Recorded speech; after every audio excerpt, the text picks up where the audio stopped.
यशोमती मैया के नंद लाला। चोर, तेरा इतना साहस, मेरी आंखों के सामने तूने माखन चुराया। कान्हा, कहीं जानकी और सावित्री सत्य तो ना कह रही थी? नाना मैया जी, मैंने ना चुराया है, वो आया था। मूर्ख समझती है मुझे? तेरे मुख पे लगा माखन सारी कथा कह रही है।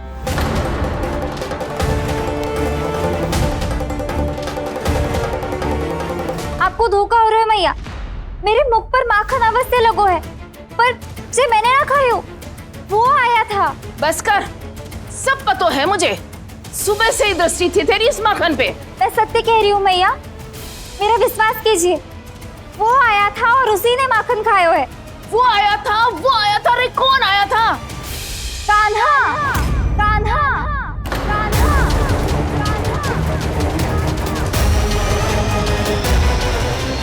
देखो मैं क्या लाई हूँ।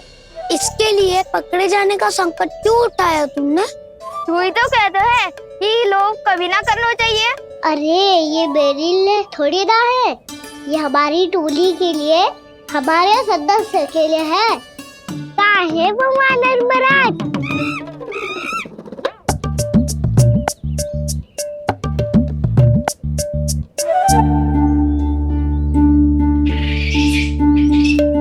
धन्यवाद वानर महाराज, अवश्य घर छोड़ के आए होंगे इसे। अब आप ये दो और ये लो।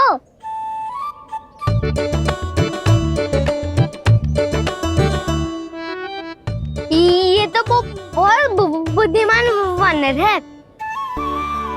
बाल बराबर बज गया तो तनिक और भी न बुझा था तो बहुत कुटाई हो जाती। आपको शीघ्र ही कुछ करना होगा। सुलक्षणा चाची स्त्रियों की टोली बनाकर उस व्यापारी को अपना वचन देने निकल चुकी हैं। मैंने कहा था ना, सूर्यास्त होने से पहले आएंगे, सब आएंगे। क्या होगा है तुम सबको? हाँ, कोई भी कछु समझने को तैयार ही ना है। वहां वो सुलक्षणा से सभी के साथ उस व्यापारी को वचन देने जा रही है, और यहाँ तुम दोनों मेरे लल्ला पर, गोकुल के राजकुमार पर माखन चोरी का आरोप लगा रही हो। नारायण ही जाने अब क्या होगा गोकुल की स्त्रियों का। नारायण ही जाने अब क्या होगा गोकुल की स्त्रियों का। क्या हुआ प्रभु? किस सोच में डूब गए आप? कुछ कीजिए ना।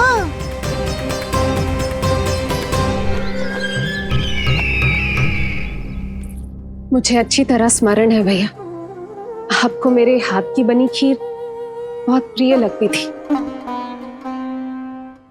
आशा है कि आपको इसका स्वाद अभी भी स्मरण होगा। लो भैया, जी भर के खाओ।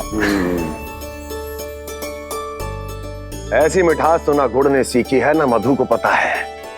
अद्भुत अद्भुत देवकी, अद्भुत। तेरी इस खीर के लिए तो पूरे विश्व से युद्ध कर सकता है कंस। वहां क्यों खड़ी है? वाह, खिला बहन।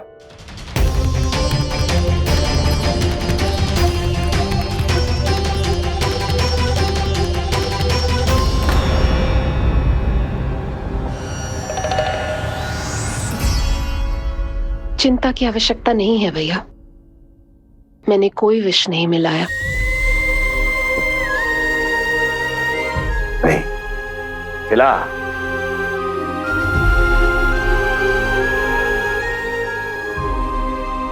आह, उत्तम, अति उत्तम। वैसे इतना प्रेम अपने इस दुष्ट भाई पर कैसे? क्या हुआ देवकी? कहीं तू भयभीत तो नहीं हो गई कंस से? या इस असहाय चूहे की दशा देखकर तुझे ये आभास तो नहीं हो गया कि अब कंस से बचना असंभव है? उस विष्णु अवतार का भी और उसके भक्तों का भी। जो असंभव को संभव और संभव को असंभव बना दे, वही तो है नारायण की लीला भैया। अरे देवकी, तेरा नारायण केवल कुछ असुरों की हत्या कर सकता है।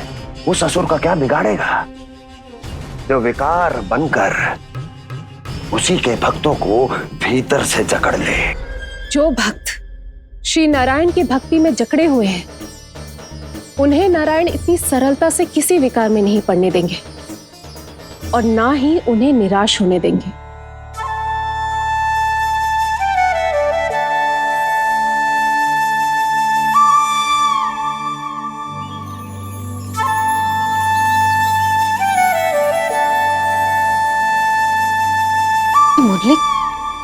मुरली की धुन।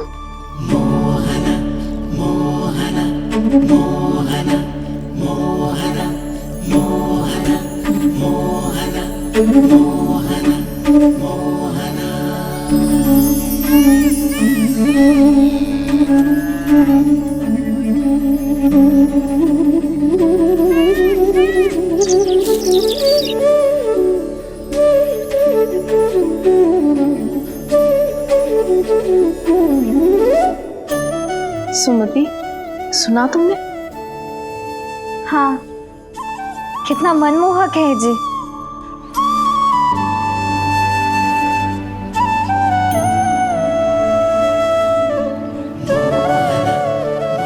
कान्हा,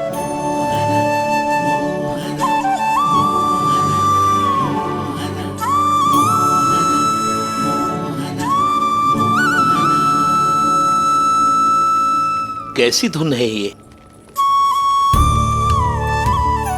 कहाँ जा रहे हैं ये सब?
खीर तो केवल माध्यम था भैया।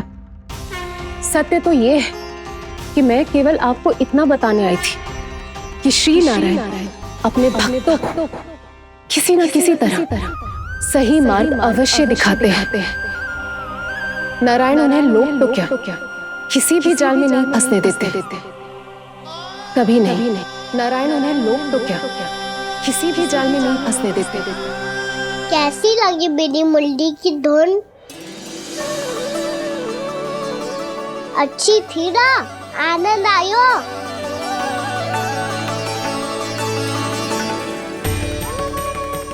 सच्ची में कान्हा, बहुत आनंद आयो। मुरली बजाना कहाँ से सीखा तूने? सच्ची तन मन पूरी तरह प्रफुल्लित हो गो है चाची। जैसे सब कुछ मिल गया। तो फिर किस वस्तु के पीछे भाग रहे हो आप सब? सब तो है आपके पास। सुख, स्वाद, समृद्धि, फिर संतुष्टि क्यों ना है?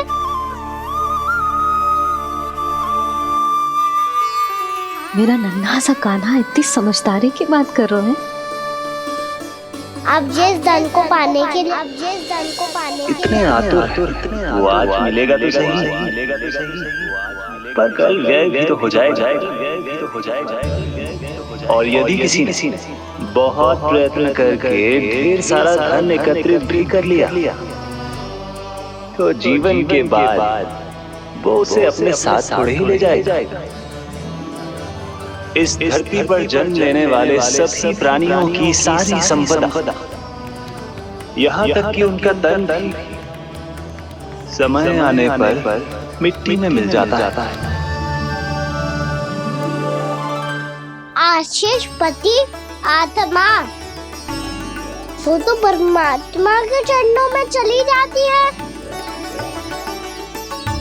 मैया भी यही है, स्वयं पे नियंत्रण पाना पड़ेगा।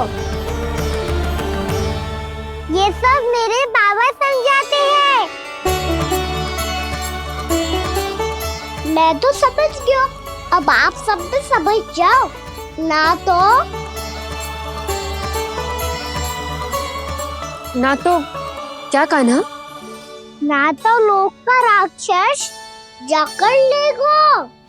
सब झटक लूंगा।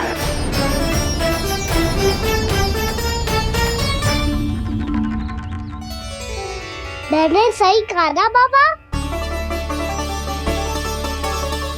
बात तो सही कह रहे हो अजय।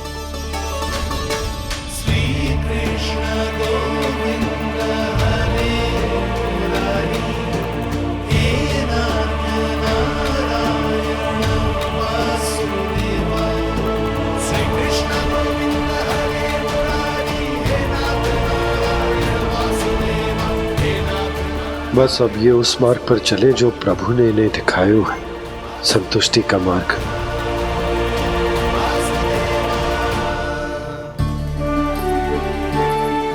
ठहरो।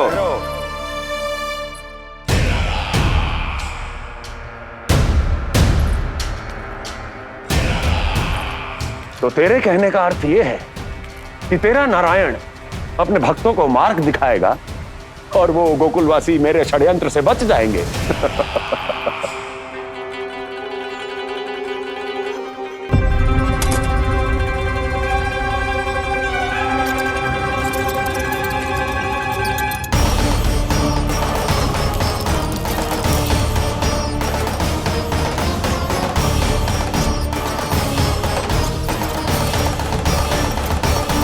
लोभ। तेरा नारायण चाहे कितने भी मार्ग दिखा दे, किंतु जब व्यक्ति के भीतर लोभ बस जाए उसे तो स्वयं भगवान भी नहीं बचा सकता।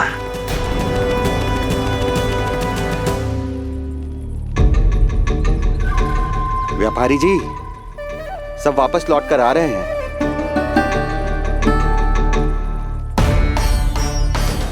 व्यापारी जी ये रुक क्यों नहीं रही हैं? ये सीधी ही चली जा रही हैं।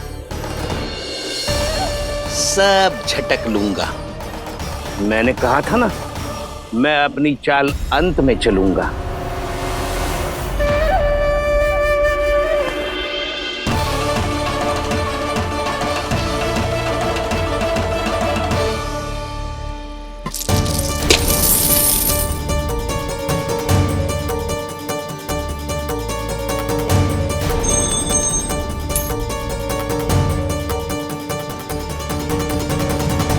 सिक्कों से भरे मटके यहाँ क्या कर रहे हैं?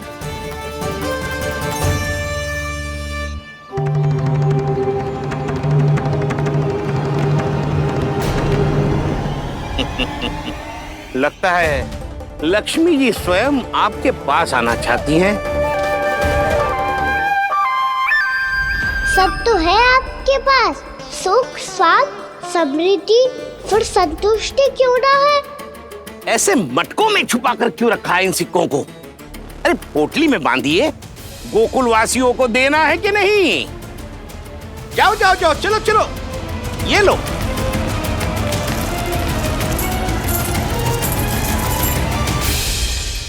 अवसर का लाभ उठाने को लोभ ना कहते, पर अवसर यदि हाथ आए और हम उसे गवा दे, इसे मूर्खता अवश्य कहते हैं। गोकुलवासी आपके साथ व्यापार नहीं करेंगे।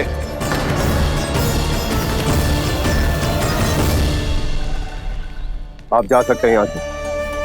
गोकुलवासी मूर्ख थोड़ी ना है श्रीमान कि लक्ष्मी घर पर आ रही है और वे द्वार कवाक्ष बंद करके घर में ही दुबक के बैठ जाए और लक्ष्मी से कह दे कि आप नहीं आइए।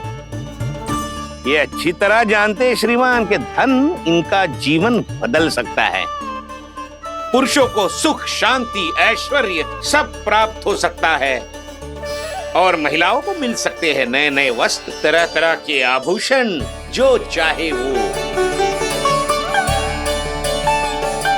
व्यापारी जी सही कह रहे हैं। इनके साथ व्यापार करने में बुराई क्या है?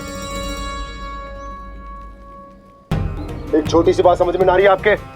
अगर किसी को आपके साथ व्यापार करना होता तो अभी तक यहाँ आ चुके हो। तो श्रीमान, आप अपना समय व्यर्थ कर रहे हैं। अच्छा होगा कि आप शीघ्र यहाँ से चले जाएं। हाँ हाँ, मैं जा रहा हूँ श्रीमान, लेकिन ये सब लोग जानते हैं कि जीवन का सुख धन से होता है और मैं वही बांटने यहाँ आया हूँ। मुझे क्या पता था कि यहाँ के समृद्ध राज दरबार के लोग आम गोकुलवासी को समृद्ध होने देना ही नहीं चाहते। देखिए सेवकों, सारे सिक्के समेट लो, चलो। यहाँ किसी को लक्ष्मी जी का आशीर्वाद चाहिए ही नहीं। उठाओ।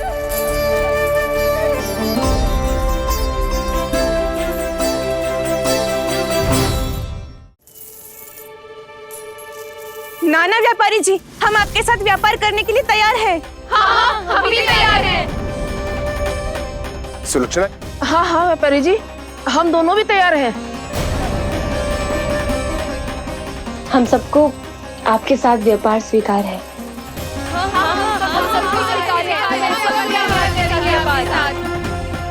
देखिए, ऐसा मत कीजिए। आप इस दूध की बातों में मत आइए, इसका जाल है। जाल ना, ये अवसर है। लाओ व्यापारी जी, अग्रिम धनराशि। इतनी आसानी से नहीं देवी। आप सब लोग अपना निर्णय बार बार बदल रहे हो। मेरी सिक्कों की पोटली लेने के बाद अगर आपने अपना निर्णय बदल लिया तो? ना ना, हमारा निर्णय अब अटल है व्यापारी जी, अब ना बदलेगो जे। मैं कैसे मान लूं? कहीं जी हमारे साथ व्यापार करने से मना ना कर दे। कचो भी करके इन्हें विश्वास दिलाना पड़ेगा। हमने एक बार कह दिया तो अब हम पीछे ना हटेंगे व्यापारी जी। आप जो बोलेंगे हम वो करने को तैयार है। तो फिर लीजिए अपने आराध्य श्री नारायण के नाम की शपथ। आज से जितना भी दूध, दही, घी, माखन आपके यहाँ उत्पन्न होगा वो आप सिर्फ मुझे और केवल मुझे ही देंगे। नहीं सुलक्षणा, मैं श्री नारायण को साक्षी मानकर जब प्रण लेती हूँ कि आज से जितना भी दूध, दही, माखन मैं बनाऊंगी वो केवल आपको ही दूंगी।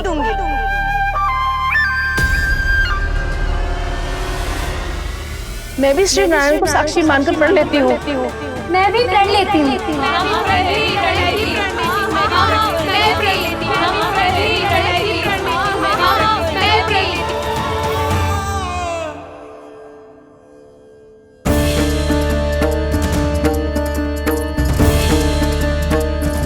गांव वालों को समझाने के चक्कर में बहुत बड़ी भूल कर दी मैंने। बाबा सहायता करो ना, लगता है मैया को संदेह हो गया है। मैं ना चाहता मेरा सत्य सामने आए। बाबा!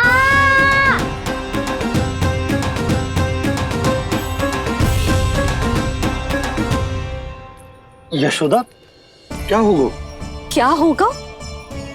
देखो ना आपने कैसी मधुर मुरली बजाई है हमारे कान्हा ने। अच्छा, कितनी बड़ी बड़ी बातें कर रहा है। ये कोई सामान्य बात है? बाबा संभालो। सामान्य बात ही तो है यशोदा। जैसे बड़े बड़े ऋषि महात्मा के जैसे ज्ञान की बातें करना ये सामान्य लग रहा है आपको? अब बालक जो देख तो सुन तो है वही तो कर तो है। अब हमें कितनी बार बातें करते सुनो है, हमने कितनी बार इसको शिक्षा दी है, और अब तो यशोदा जे बाहर भी जाने लगो है। कितने नए नए व्यक्तियों से मिलते होगो, नई नई बातें सीखते होगो, है कि ना? सही कही थी जी आपने। बालकों का विकास घर पे बैठने से ना हो सकता। जी देखो, आज घर से बाहर निकलते ही कैसे सयाना हो गया मेरा लल्ला।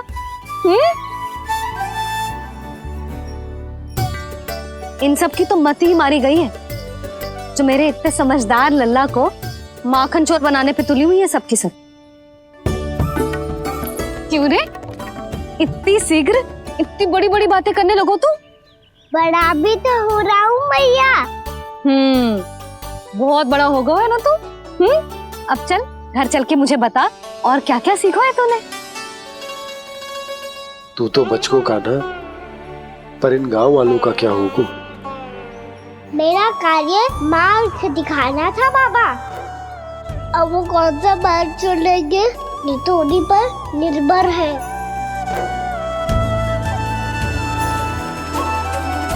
पहले आपने समझाओ, फिर मैंने समझाओ, अब तो कान्हा ने भी प्रवचन दे दियो। आशा है अब उनके समझ में आ जाएगी। किसी को कछु समझ में ना आए बहू।